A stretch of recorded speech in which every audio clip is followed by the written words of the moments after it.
Welcome to the Great Detectives of Old Time Radio. From Boise, Idaho, this is your host, Adam Graham. If you have a comment, email it to me, box13@greatdetectives.net. Give us a call. The number is 208-991-4783, and become one of our friends on Facebook, facebook.com/Radio Detectives. Today's episode is brought to you by the support of our listeners. Thank you so much for all of your financial support. And I especially want to thank Laura, who sent along a nice donation. And as we do with all donations of $7 or more, we'll be sending Laura access to our premium site. Well, I also want to mention, I did a brief count of the shows we have in terms of how many episodes we have left of each. And what I found is that we have 41 episodes of The Adventures of Frank Race. We have 4 of Leonidas Witherall. We have 36 of Let George Do It. We have 47 of Sherlock Holmes. And we have 35 more weeks of the pre-Bob Bailey Johnny Dollar. All right, well, just providing that as an FYI, it's time now for today's episode of The Adventures of Frank Race. This one is called The Istanbul Adventure. The Adventures of Frank Race, starring Tom Collins.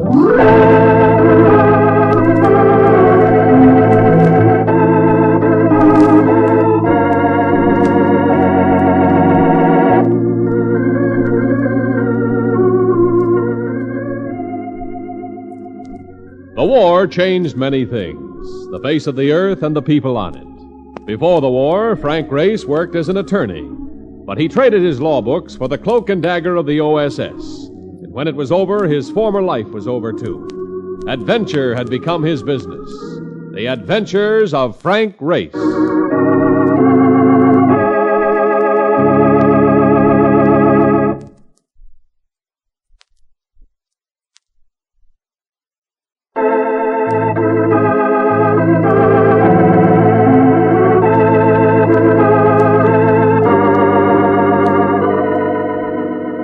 And now we join Frank Race for the Istanbul Adventure.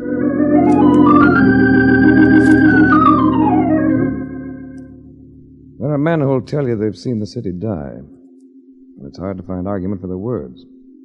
The population has dwindled to half between the wars. Their trade has dried to a trickle. But somehow, with a wet night engulfing crooked streets and shadowy bazaars, I was feeling the old exhilaration and the expectant sense of violence. There's always Istanbul. Here, this doorway.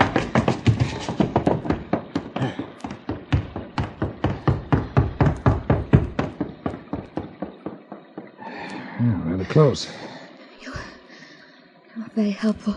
Cigarette? Yes, thank you. Light? Mm-hmm. What is it? I'm intrigued. A woman comes out of the night. A woman pursued the bullets. She turns out to be lovely. If you don't mind, I must go. Well, if you don't mind, I'll go with you. No, please. Oh, now look, tomorrow I'm leaving Turkey, but tonight you need help. It's not for me. It's for a friend. A friend who's in trouble, an American like yourself. American? He's hurt, badly hurt. I think he's dying. Well, let's get him a doctor. That's why I'm trying to get out of this sector. I know a physician who will go to him. I'll get you out. Come on. Wait, listen. They've come back. Who's they? Here, let me get clear. Move behind me. Yeah. Hey, Ray. Oh. And I thought I knew my way around. This is worse than driving a hack in Boston. Yeah, it's all right. His name's Donovan. He's Brooklyn Irish and to us harmless. Hey, what goes on? Where are you, Frank? Right here. Where have you been? Oh, where have I been, he wants to know. I am out with a man just because he wants to go walking and he disappears. Where have I been? I happened to turn up a side street while you were gaping in some window. I imagined you'd follow. What do you say we start grinding back at the hotel, huh? Even with this slicker on, I'm beginning to feel like a blotter. Hey, who's this? And come to think of it, we don't know each other's name, do we? I'm Frank Race. I'm Lisa Krug. What's the story, Ray? I don't know all of it, Mark. But there's an American nearby who needs medical help. We're going to get him a doctor. There are people around here who might try to stop us. And you talked me out of bringing along my end wrench. From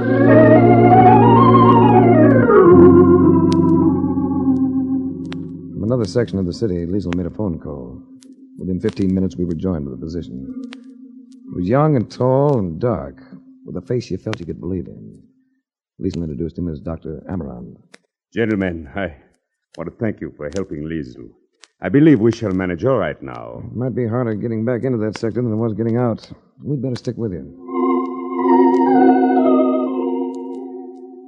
The rain had stopped, and with it had gone the freshness of the night. With no wind stirring, the street smelled fetid, oppressive. There was no lift to the blackness, and you got the feeling of continually being about to walk into something. Then there was a gate. Beyond it, a small light coming from what looked like a stable. Mark and I were asked to wait, and the other two left us.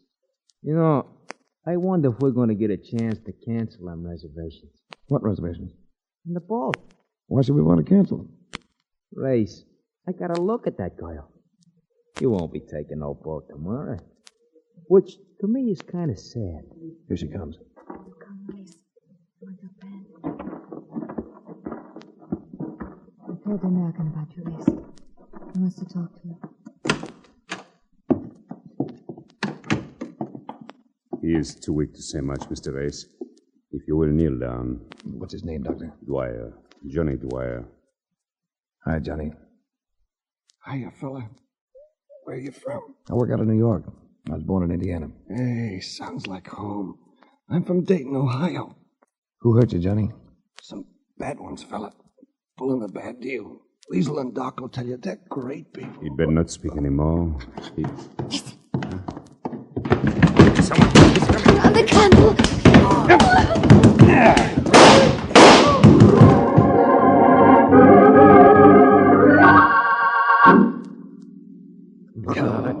Come out of it, Race. Come out of it, will you? Oh, that's better. Oh. What happened to me? Well, you won't need to part your hair for a while, not the way that slug creased your head. Where's Liesl? And the doctor? I guess they got away. The doc got in a lick, too, hey? One of them visitors is as dead as a smoked herring. What about Johnny? Johnny Dwyer? He's dead, too, Frank. I don't know what these people are playing, but it ain't post office, Frank. It ain't post office.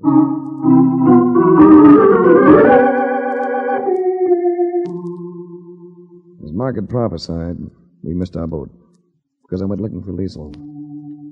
I spent almost a week at it before giving up, after which I lapsed into an inertia of just lying around the hotel. Look, I never knew you to get this low over a dame before. Why not think about other things, huh? Here, I brought up a telegram for you. Yeah, read it to me. All right. Hey, who is Anthony Woolwine? Tony Woolwine. He's an executive for Intercontinental Underwriters. Yeah, well, he wants to see you. Urgent. Well, that means he gets your wish about Fifth Avenue. Don't sound like New York to me. This is from France. Someplace called Cannes. Cannes. It's on the Riviera, not far from Monte Carlo. Monte Carlo? Where all that high-powered gambling goes on? The same. Oh, no kidding. Well, look, if it's all right with you, I just as soon postpone seeing Fifth Avenue for a little while.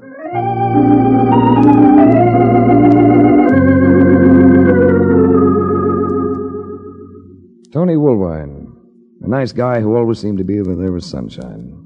At Cannes, he had everything to go with the climate. Rambling villa, lots of ground around it, lots of swimming pool taking up the ground. He greeted me in bathing trunks and a tan that made everything about him seem brown but his grin. It may look like a holiday, Frank, but I'm not over here just for laughs. I've been wondering why you sent for me. Tomorrow you embark on a dirty job. Oh, that's fair warning. Thanks. Do you mind if I make a personal observation? Go ahead. Got me under your spell. You don't seem to have your usual eye out for the ladies. And here I've been thinking that this crop I gathered was unusually bounteous. Yeah, with your usual discernment, you've provided both quantity and quality. I've noticed. Particularly that bit of symmetry near the dining board. In the black suit? Ah, that's better. Now I'll stop fretting. Oh, there's somebody I want you to meet. Chuck? Yeah? Come on over here. It's a flyer I'd like to have you know. You like him. He's offered to help us out on this task I mentioned. Hi. Chuck, I want you to know Frank Race. Chuck Farrell, Frank Race. Oh, Farrell, how do you do? how are you? And I am Liesel Kruger. She stood there quietly, utterly composed. An exquisite figure in a black bathing suit. She had been the one who'd drawn my comment, the one by the diving board. She looked young, younger than she had in Istanbul, and her loveliness in the stare of the sun was something to take the breath out of you. Where, oh, where did we find this? Woowine, you've been holding out on us. Hey, look beautiful. We thought you were dead, Race, when we saw you go down with the blood all over your face. Blood all over. You got away all right? You and the doctor? Amaran's arm was broken by a bullet. We got away. We couldn't have done it had not you and your friend been there to confuse him. I realize this must be some sort of a reunion, Is Race the man you were telling me of, Tony? Well, yes, Race is the man. You mean there's a tie-up here somewhere? Well, my side of it is purely insurance. The companies had to pay off claims on 3 large shipments of food, clothing, and medical supplies coming to Europe from the United States. We don't want to have to refuse insurance on future shipments, but naturally we can't keep that up. So we've got to solve the problem. I take it these shipments weren't lost at sea. Liesel, now it's your turn. Well, it's the same thing that has been choking Europe to death for so long, Race. Black market. Last year it seems to have come under the control of one organization. All over the continent. Is this what you've been fighting? You and Dr. Amaran? Yes. To Americans, the black market might seem vicious. But I'm sure it seems impersonal. A blight that doesn't really touch. But with us... Well, I had a brother. All I had left of my family. And a year ago he became ill of pneumonia. I was assured that if he received penicillin, he would live. It's usually effective. I got him the penicillin, Race. At a price very hard for me to pay. I got him the penicillin. But he died. At the age of 19. Oh, I'm sorry, Liesel. He died because the drug was worthless. What happened to those shipments that were lost? Destroyed. Cargo, train, and crew. Nothing left each time but smoldering ashes. I don't get it. What happened to him? The black market would have stolen those shipments, but they knew it would be too difficult. So they destroyed them. Nobody knows how, because the train crews are always killed. And then the black marketeers get their high prices with shoddy clothes and bad food and synthetic medicine. Sounds like a rough bunch. Race knows how rough they can be. He saw some of their work in Istanbul. There'll be 2 more trains going through this month. One on the 19th, the other on the 27th. They must not be destroyed, Race. Listen to me. There is an epidemic of diphtheria breaking out through the western portion of France.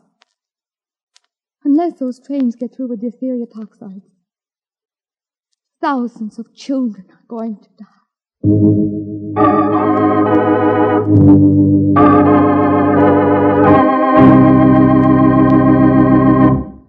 We'll return to the adventures of Frank Race in about 1 minute.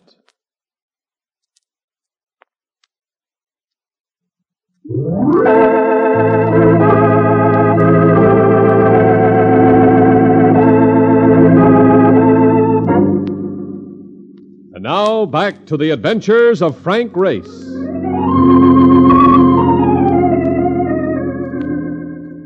The coastline of the Riviera is like no other place in the world. But for me, Liesel Kruger made it even more glamorous. Glamour. It was a quality she would carry with her wherever she went, heightening it with her beauty and a willingness to involve herself in lethal danger for a cause without profit. There's no other spot like this, Race. For me, that is. You've probably seen other places just as lovely. Just as unique. As lovely? Yes. As unique? Not quite. Oh, it's such a beautiful evening. Liesel, Yes, Race? how do I get my teeth into this fight of yours? Where do I start? Amran can tell you more about it even than I. Where is he? In Toulon. He would be happy to see you. You seem very close, you and the doctor.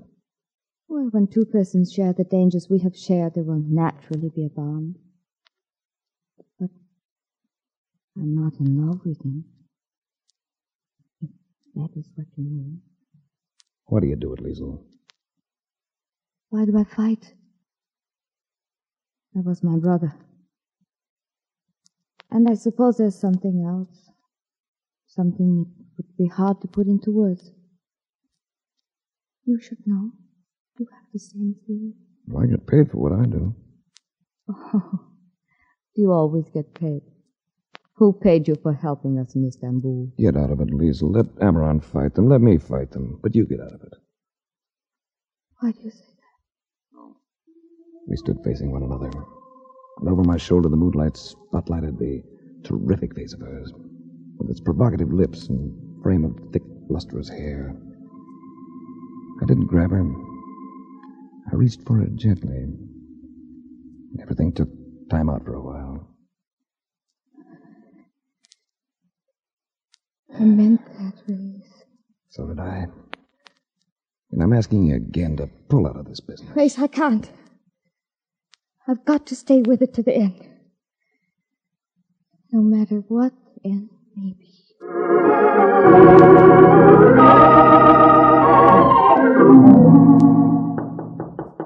You awake yet, Frank? Yeah, come in. You're being invaded. What's up? We thought you might like to look the country over from the air. How long will it take you to dress? A quarter of an hour. Where's the plane? Oh, not more than 20 minutes from here. Oh, what have you got? A salvage job I picked up. A P07. Some ship, Frank. Chuck thought he was getting a bargain when he bought that ice wagon. Lots of power, and he bought it for dimes. The payoff is that operating it will keep him in hock for the rest of his life. P-47 adds up to a lot of planes. I wouldn't have anything else. She pays her way. Say, what's wrong with your hand, Chuck? When'd you do that? Oh, I nicked it as I was gassing up the other day. It's a little swollen. Little swollen. You'd better do something about it, Chuck. Tomorrow. Today I want to fly. Chuck, since this is just a tour of duty with no destination, would you like to drop me in Toulon for a couple of hours? Toulon?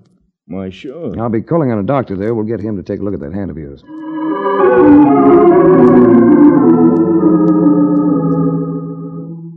Amran stared at me when he saw me. His left hand hung in a sling. One of his eyes was almost shut with a bruise that extended down the whole side of his face. Race, but we thought that... You thought I'd been killed, Liesl told me. Liesl, you've seen her. Oh, why do we stand here? Come in. She told me where to find you. Huh? I'm in this with you now, all the way. And there's an American insurance company behind me. Oh, thank heaven. You cannot know how much we need help. Tell me about Johnny Dwyer. Where did he fit in? What happened to him? Well, he was, first of all, an idealist. So many of you Americans are. And he knew how to fight. So they murdered him. What was he doing in Istanbul? He'd learned too much. So the black marketeers chased him from here. From Toulon? Is that why you're here? Yes. Johnny Dwyer stayed at a quayside hotel there, a rat trap called the Charbonnier. Why he went there, Liesl and I never learned. Too many things happened too rapidly. But it was from the Charbonnier that they hounded him. First to Marseille, then to Rome, then to Istanbul. It was from Rome that we got his call for help and word to meet him in Turkey. You know what happened there. The Hotel Charbonnier. I imagine they know you there. Oh, I wish I could say I knew them as well. You have no idea of an identity behind it? Oh, nothing worth a sou. We've dealt with one or two, but they were no more than underlings. We learned nothing. I'm going to take lodgings at the Hotel Charbonnier with a friend who was with me in Istanbul. There must be a safer way.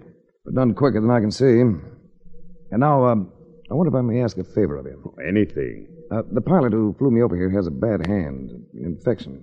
I wish you'd look at it. He's here with you? He'll remain in his plane, but I've got a cab outside. Well, then let us go to him.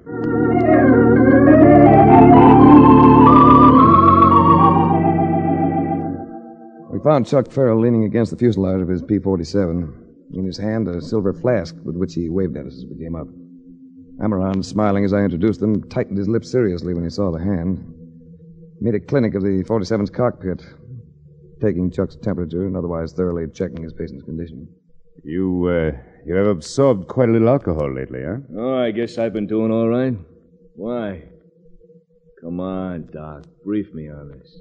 When did you have an inoculation for tetanus last? Never had one that I know of. You were not in your army? No. Do I have tetanus coming on? It's possible. Bad, huh?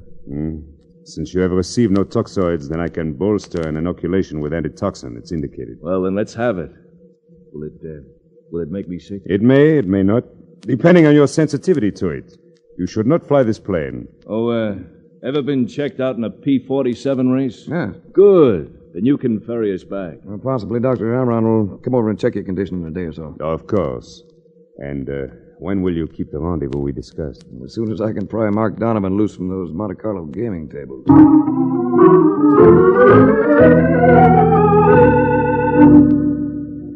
There are parks and promenades in Toulon, all handsome.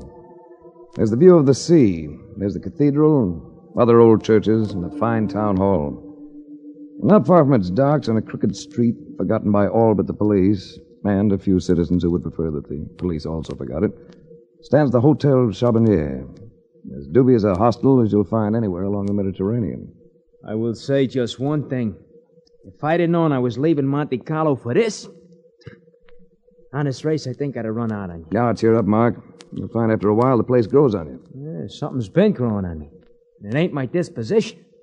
I could only get me a cup of coffee. Why don't you look around? I've been looking around. There's wine everywhere. You can wade in this stuff, but not one drop of coffee.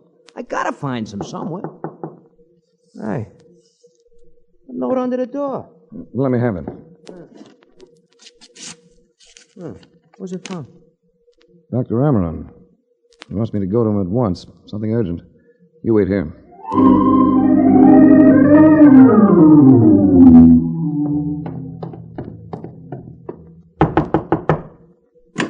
Oh, come inside, Race. What is it? Trouble? Worse than that.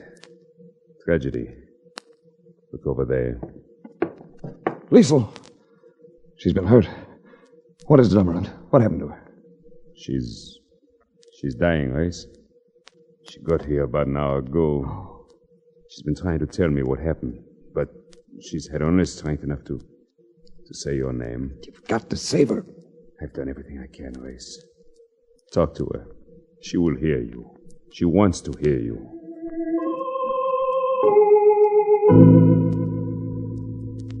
I had a lot of things to say to her, but if she ever heard any of them, there was no sign. After a while, I gave it up and went back to the Hotel Charbonnier. There in the musty hallway. Race. What? No. It's you, Mark. Come here, will you?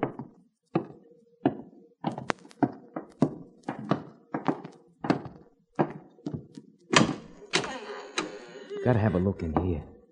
I heard this morning that this place used to be a cafe, see? So I started poking around in the basement, thinking I might accidentally run across some coffee somewhere. Gotta move these crates first. And then this door. Can you squeeze through? Yeah.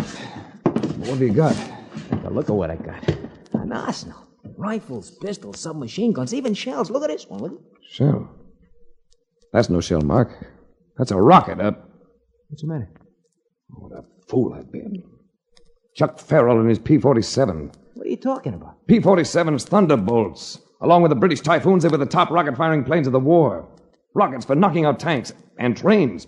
Trains, Mark, do you hear that? Certainly, I hear it, but Chuck Farrell, he destroyed the supply trains. And I've been eating with him, drinking with him, flying with him. Wait a second. What is it? So now, you must have found out what we're doing. Here, then. Load this pistol. You're going up through that window up there. When you get clear, fire 2 shots, you understand?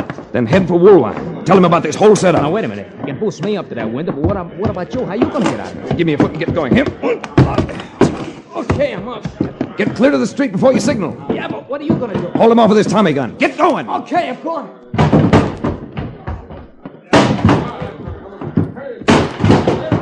Okay, one more rush to get that door open. Race, What can I do for you? it's Chuck Farrell. Nice to have you aboard. That machine gun won't do you any good, Race. I've got a dozen boys here. We'll smoke you out if we have to. Farrell, listen. All right, I'm listening. You heard that shot? Yeah, I heard it. So what? That's a friend of mine, signaling that he's clear of here. He's going to Woolwine to tell him how you've been using that P-47 to destroy those trains with rockets. All right, Race. I'm coming in. Alone. And empty-handed. Make sure your people stay out. Relax, Race. They're getting lost. With Woolwine knowing about the rockets, why should I sweat out a lost cause? Always play the cool hand. Is that the philosophy, Farrell? Why not? We'll work out other deals. I've made plenty of money, and I've still got it. What can you do? Extradite him? Nuts. Of course, you might turn that chatterbox on me. But you're not the type for that, are you, Race? I don't have to be, Chuck. You're all taken care of. What do you mean? You look sort of feverish. What? Sure, I'm feverish. I've got tetanus. But I've been treated for it. You took care of that. I know. I saw your doctor about an hour ago. He was trying to save the life of a lovely girl you murdered. I didn't do that, Race. You were part of it.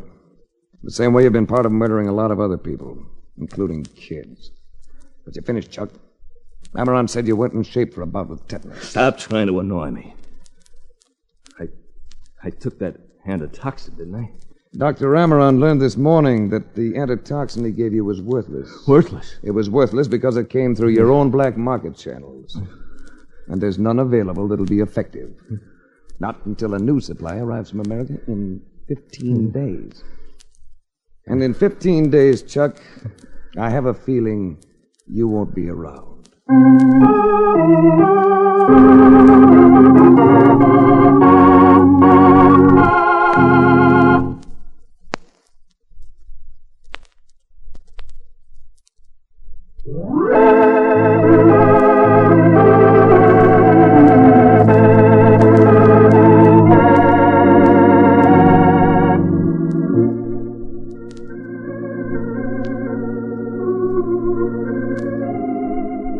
The Adventures of Frank Race, starring Tom Collins, came to you from Hollywood. The series is written and directed by Buckley Angel and Joel Murcott. The music is composed and played by Ivan Ditmars. Be sure to be with us again this time 1 week from today for another dramatic chapter in The Adventures of Frank Race. Art Gilmore speaking. This is a Bruce Ells production.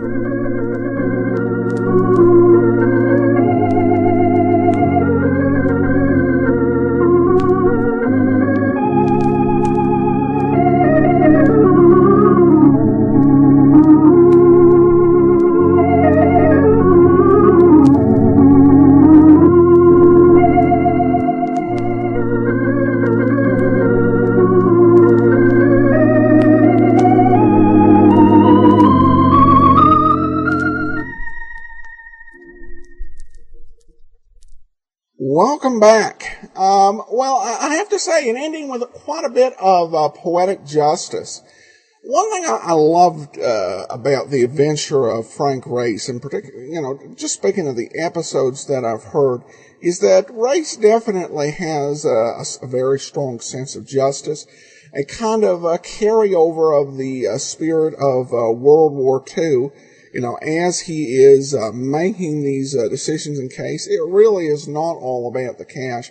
And they did a great job, I think, setting up this as a true dramatic adventure and and bringing home, I think, a key point. And, I think that sometimes, moderns, we tend to scoff at some of the concerns about black markets and stuff, but as this episode showed, there was definitely something really to be concerned about and a huge impact on people's lives.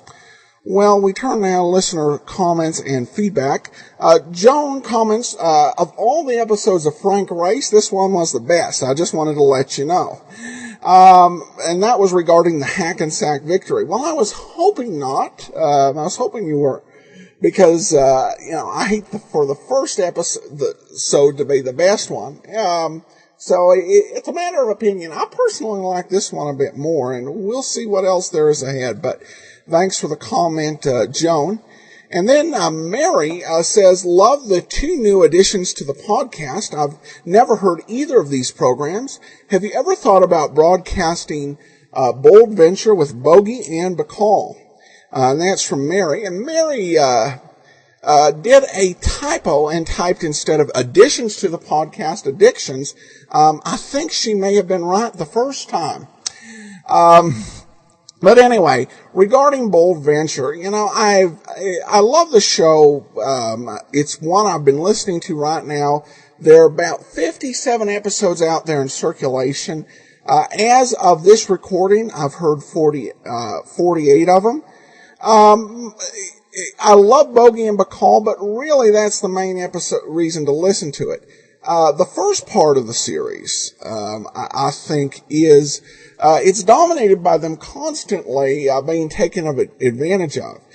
There is kind of a shift once you get into some of the later episodes past episode 40. A few of them are recognizable as reworked Broadway's My Beat. Not necessarily the same amount of mystery in them.